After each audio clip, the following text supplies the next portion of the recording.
E dando continuidade à nossa aula, hoje a gente vai tratar da posição jurídica passiva, não é? Na relação jurídica sempre vai ter o sujeito passivo e ativo, ou seja, o que exige direitos e obrigações, e o passivo é o que tem a necessidade de cumprir obrigações, direitos e deveres alheios. E na posição jurídica passiva, vamos ter a obrigação, que é o dever jurídico patrimonial, vamos ter o ônus, não é? Porque não tem um valor patrimonial específico, mas tem uma necessidade de que uma pessoa se comporte de determinada maneira para garantir a realização de um desejo. Existe o dever jurídico, que é a observância de determinado comportamento compatível com o interesse do sujeito ativo. E, por fim, tem a sujeição, né? Que é o domínio e a dependência de outra pessoa ou coisa, ou seja, a pessoa se sujeita a uma relação jurídica porque ela depende dessa relação jurídica em vista do contrato, da relação, não é, que ela participa. Então, a posição jurídica passiva pode vir ter uma obrigação, que é uma obrigação patrimonial, um ônus, que é uma sujeição, a necessidade de uma pessoa se comporte de determinada forma, mas não tem um valor patrimonial determinado, e fim, a sujeição, que é um vínculo de dependência de outra coisa ou pessoa, certo? Então, por exemplo, um ônus real é o direito de passagem. Você tem uma propriedade, a pessoa tem uma outra propriedade, para que ela tenha acesso, ela tem o direito de passagem pela sua propriedade. Então, você tem que fazer uma passagenzinha para que o proprietário da propriedade isolada tenha como ir e vir para a sua propriedade, certo? Se a propriedade for isolada lá dentro da sua. E aí tem o direito de passagem, certo? Quando existe o sujeito ativo e existe o sujeito passivo, o sujeito ativo ele vai ter um direito subjetivo, né? Esse direito subjetivo pode ser o direito subjetivo positivo, onde existem as obrigações positivas. Quais são elas? Dar, pagar, fazer. Ou obrigações negativas, que é não fazer ou abster-se de fazer, certo? Então esse é o direito subjetivo. Quem é que vai ter o direito subjetivo? O sujeito ativo da relação. E quem é que vai ter que cumprir? O sujeito passivo da relação, o obrigado. Ele tem a obrigação jurídica, que é o patrimonial, um ônus ou uma sujeição.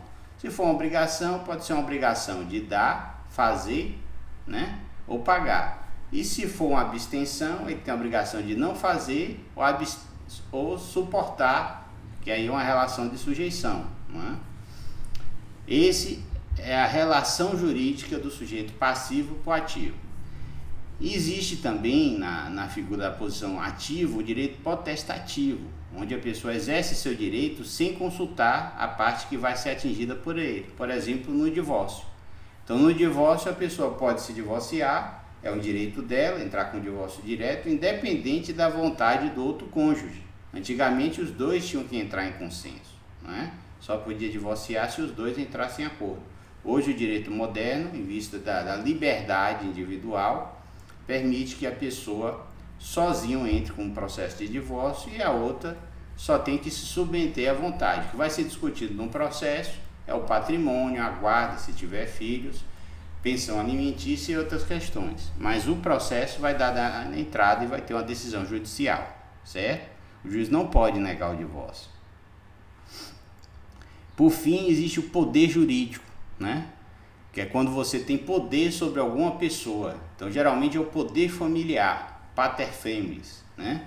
Então, imagine um pai que tem o poder de orientar e regular a vida do filho menor, né? Ou de um tutelado, um curatelado vai ter o tutor e o curador que vai ter um poder jurídico sobre a administração de sua vida, seu patrimônio, seus bens e seus interesses, certo? E ele vai fazer isso em prol do tutelado e do curatelado. E por fim existe a faculdade jurídica, né? Na posição jurídica ativa a gente vai ter o quê? A obtenção do ato próprio de resultado. Então, independente da situação de outro. Exemplo, adoção. Então, a faculdade jurídica minha, se eu quiser adotar alguém, né? Então, eu vou adotar uma pessoa, sendo que o processo da adoção exige um entendimento entre a pessoa que quer adotar e o adotado. não é? Eu não posso adotar alguém à revelia do adotado. Mas nesse processo é uma faculdade, mas depende no processo de adoção regulado pelo direito brasileiro, que quem vai ser adotado consinta e queira ser adotado por aquela pessoa. Ele não pode ser obrigado a ser adotado, não é? Então, se ele é menor, ele pode ser transferido para famílias provisórias. Mas o processo de adoção, a vontade de quem vai ser adotado é fundamental, certo? Ele não pode ser adotado à revelia, a não ser que ele seja um menor, incapaz, né? Um menor que não tem como manifestar sua vontade. É um bebê de 2 meses, 3 meses, um bebê de 2 anos, 3 anos, uma criança, né? Mas, regra geral, a vontade da criança é questionada se ela tem interesse, se ela tem afinidade com a pessoa que quer adotá-la, certo? Só no caso de bebê que ele é adotado, a revelia de sua vontade, ele vai criar, mas existe um estudo psicossocial da família para saber se a família, não é, quer aquele bebê, vai amar o bebê, se tem estrutura familiar, se a família é bem organizada financeiramente, psicologicamente, para o processo de adoção ocorrer, certo? Mas é uma faculdade, a pessoa quer adotar, ela vai provar a lista dos menores adotivos e vai se habilitar, e vai entrar no processo, né, de avaliação se ele tem condição de ser um pai adotivo ou uma mãe adotiva, certo? Quanto à fonte de interpretação, né, a interpretação do direito, porque o direito, para ser aplicado, ele tem que ser interpretado. E a fonte da interpretação pode ser a interpretação autêntica, que é aquela feita pelo legislador ou a lei, uma lei posterior, né? A interpretação pode ser a doutrinária, feita pela ciência jurídica, pelos doutrinadores, pelos articulistas, pelos acadêmicos, né? Os doutos do direito, né? Que tratam da ciência jurídica, que vai chamar de doutrina jurídica. A interpretação pode ser judicial, que é feita pela jurisprudência consolidada. E, por fim, você tem a interpretação administrativa, que é quem aplica o direito, né? Quem exercita a atividade de administrar a coisa pública, que é o Poder Executivo Municipal, Estadual e Federal. E aí ele vai aplicar o seu entendimento, geralmente secundado por um parecer jurídico, né? Então tem um corpo jurídico que vai fornecer um parecer jurídico para fundamentar as decisões administrativas do administrador, né, do órgão público ou do próprio chefe do Poder Executivo Municipal, Estadual, Federal. A interpretação quanto à sua metodologia pode ser classificada em literal ou gramatical, que é a base, né? Para você começar a interpretar uma norma, você tem que ler e entender a gramática dela, sujeito, objeto, não é? Sujeito ativo, sujeito passivo, qualificação, adjetivo, complemento, oração subordinada, né? Coordenada.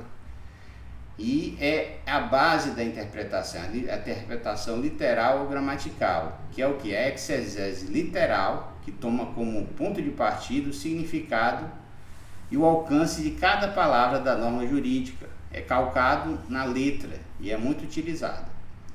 Por fim, vem a interpretação lógico-sistemática, que busca descobrir o sentido, né, e o alcance da norma situada no campo do sistema jurídico. Busca compreender como o intérprete, como a conexão daquela norma com todo o sistema jurídico, não é? E normas jurídicas ou princípios com que elas se articulam, para formar um sistema unitário. O sistema unitário do direito ele não pode ter decisões conflituosas.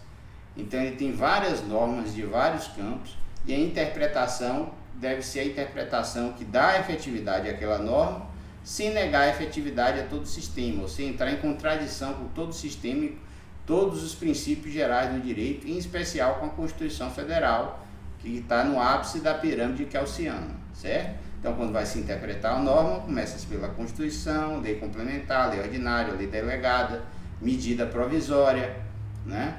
Portaria, ato individual, e todos esse repertório normativo, né, deve estar em confluência, um deve fundamentar a validade e a existência do outro, para que a interpretação normativa lógico-sistemática faça sentido, né? Para que aquela interpretação normativa não seja escatológica, não seja teratológica, não seja contrária ao direito, certo? E essa sistemática é uma das mais importantes, uma das mais usadas. Ou seja, as outras normas e os outros princípios do sistema esclarece como aquela norma deve ser aplicada, certo? Então a lógica sistemática é muito importante em vista da pirâmide kelsiana, onde a Constituição Federal está no topo, depois vem legislação complementar, legislação ordinária, decreto regulamentar das leis, ato, portaria individual, não é?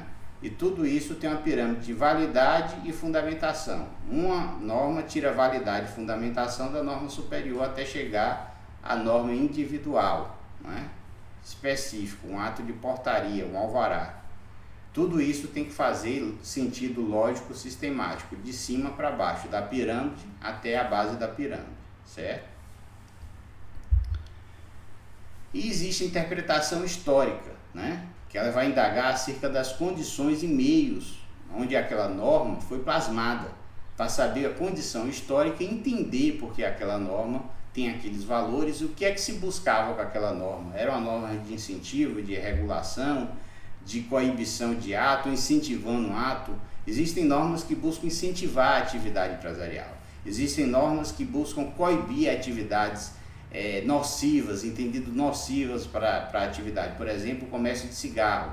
Existem normas tributárias que colocam o IPI, os impostos bem caros para produzir um custo alto de venda para inibir o consumo desse produto, certo? Isso acontece também com álcool, com cerveja, produtos que têm potencial nocivo, certo? E eventualmente você tem normas de incentivo tributário, incentivo fiscal, não é? Ou normas que, se você fizer doação, você vai ter diminuição no seu imposto de renda. Isso é para quê? Para um espírito de solidariedade, ou buscando contemplar o interesse do empresário, que ele faça investimentos, que ele aumente a quantidade de empresas e aumente a quantidade de pessoas empregadas, e com isso o sistema econômico, não é? Roda, as pessoas são contratadas, a massa salarial aumenta, mais gente vai consumir, existe um ciclo virtuoso, ou seja, a lei pode fornecer isso, facilitando a vida do empreendedor, premiando o risco empresarial, dando incentivos tributários para que ele produza com um custo menor, certo? Por fim, tem a teleológica, que busca o fim que a norma jurídica tenciona servir ou tutelar. Na teleológica, você vai ver o valor que a norma tenta proteger. Qual é o valor que a norma veio proteger? Essa interpretação protege o valor que a norma buscou proteger, então essa é a melhor proteção. Essa interpretação vai contra o valor que a norma tentou proteger, lembrando-se que o direito é do dever ser, né? O direito busca preconizar o comportamento humano, buscando o comportamento desejado, esperado pela sociedade, em vista da boa-fé, do princípio da dignidade humana, no princípio da solidariedade social. O direito, ele busca preservar os bons valores que a sociedade entende interessante de serem preservados e perpetrados, né? Transferidos para a próxima geração, como base condutor, fio condutor e estrutura social e psicológica daquela organização social, certo? Então, quanto aos resultados, a interpretação a gente viu que a primeira é gramatical, a segunda é histórica, que quer perceber como essa norma foi, quais foram os requisitos históricos que permitiram que essa norma fosse criada. Tem a sistemática, né, que vai ver a norma dentro do sistema normativo inteiro, e tem a teleológica, que é aquela que visa perquirir qual é o valor que aquela norma visa proteger, porque toda norma vai proteger determinado valor social. Essa é a teleológica. E quanto ao resultado, esses são os meios, né, os meios de interpretação. Quanto ao resultado que o intérprete vai chegar, ele pode chegar numa interpretação extensiva, entender que a norma disse menos do que deveria dizer, não é? Minus script convolute, ou seja, ele interpretou que a norma queria regular uma fatia da sociedade, uma quantidade determinada de comportamentos, e só que a norma, na sua expressão gramatical, falou menos do que queria. Então ele vai ter uma interpretação analógica para envolver todos os casos que o valor normativo prevê, buscando que a norma tenha mais efetividade na sua aplicação. Então você entendeu, depois de fazer a interpretação gramatical, histórica, sistemática e teleológica, você chegou ao resultado que aquela norma foi restrita na sua composição gramatical e que você tem que dar uma interpretação mais extensiva, para que casos que não seriam aplicados, ela se aplique, né? Então você usou o repertório interpretativo, gramatical, histórico, sistemático e teleológico, né, do valor da norma, e chegou à conclusão que aquela norma tem que ser interpretada de uma forma extensiva, ou seja, ela tem que ser aplicada a mais casos do que seria aplicado se você tivesse a interpretação literal, certo? Então, o intérprete, alargando o campo de incidência da norma extensiva, irá aplicá-la a situações não previstas expressamente em sua letra, mas que se encontra virtualmente nela incluída, em vista da interpretação sistemática e da interpretação teleológica, ou seja, qual é o valor que a norma busca preservar. Se eu aplicar a norma na letra fria da lei, ela vai estar servindo essa preservação? Não, porque vários casos que ela gostaria de preservar, ela não vai estar protegendo. Então vamos dar uma interpretação mais extensiva, mais analógica, mais flexível, para que a norma, a ratio legis, seja preservada e o alcance das normas seja obtido, sem que tenha que se modificar a norma, ou até que se modifique a norma, se aperfeiçoe o instrumento legislativo, certo? Então, o resultado de todo aquele instrumental interpretativo, quando você vai interpretar e aplicar a norma, né, se você tem alguma dúvida onde é que a norma se aplica, você vai usar a interpretação gramatical, que é a primeira, depois a histórica, que quando a norma foi criada, depois a sistemática, olhando os princípios da norma dentro da pirâmide kelsiana, de todo o sistema normativo, e por fim o teleológico, você vai ver qual é o valor que a norma quer proteger, e você vai buscar proteger esse valor, tendo uma interpretação extensiva para que ela proteja todos os fatos jurídicos e não só o fato literal, que é insuficiente, certo? Você dá uma interpretação extensiva, foi esse o resultado que sua interpretação chegou. Por fim, você pode ter uma interpretação restritiva. Você usou todo o seu aparato metodológico, que a gente já tratou aqui, o gramatical, o histórico, o sistemático e o teleológico, e chegou à conclusão que sua interpretação tem que restringir a cobertura da norma, ela tem que ser aplicada a menos fatos jurídicos do que ela seria, porque se ela se aplicar a outros fatos jurídicos, né, que a letra da lei foi tão vaga, ela vai contra o valor normativo que ela busca proteger.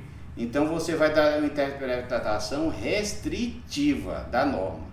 Então, contra o resultado, no final você pode ter uma interpretação ampliativa, ampliando os fatos que a norma vai se aplicar, ou você pode chegar à conclusão que a norma tem que ser restringida, porque se ela for aplicada a outros fatos, porque os termos da norma é muito vago, ela vai contra a proteção dos valores que ela quer proteger, certo? Então, nesse caso, a doutrina diz que a norma foi script convolute, ou seja, plus script convolute. A norma falou mais do que queria, e o intérprete, usando todo aquele instrumental metodológico hermenêutico, gramatical, histórico, sistemático e teleológico, chegou na interpretação que, em vez de ampliar a aplicação da norma, entendeu que ela deveria ser restringida para proteger a norma alcançar o objetivo dela, certo?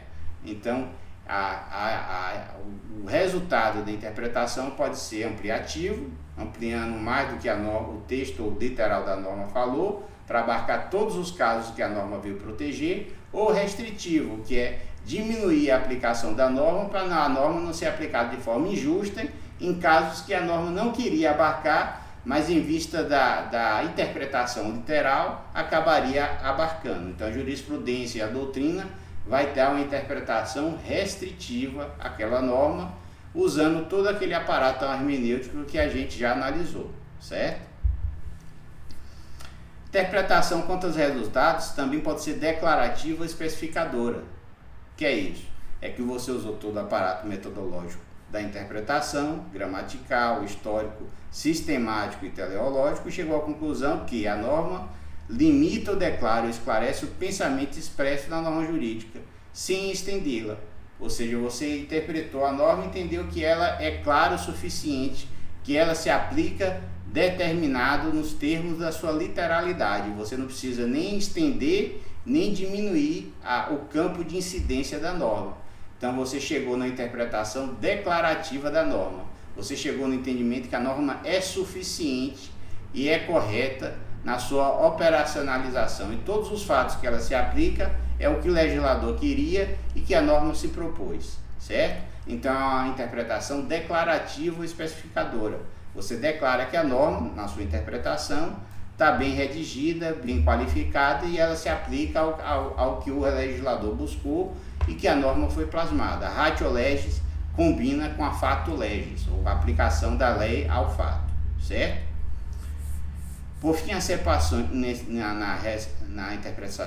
no resultado da interpretação declarativa, né, o que é que vai concluir? Que as palavras da lei expressam de forma exata o espírito da lei. Então você não vai nem restringir, nem estender a lei. Você vai aplicar a lei da forma que ela deve ser aplicada, certo? Então, pessoal, esse é o conteúdo da nossa aula e a gente vai parar por aqui, não é? Dando continuidade da aula na sua segunda fase. Então, até a próxima parte dessa aula e muito obrigado.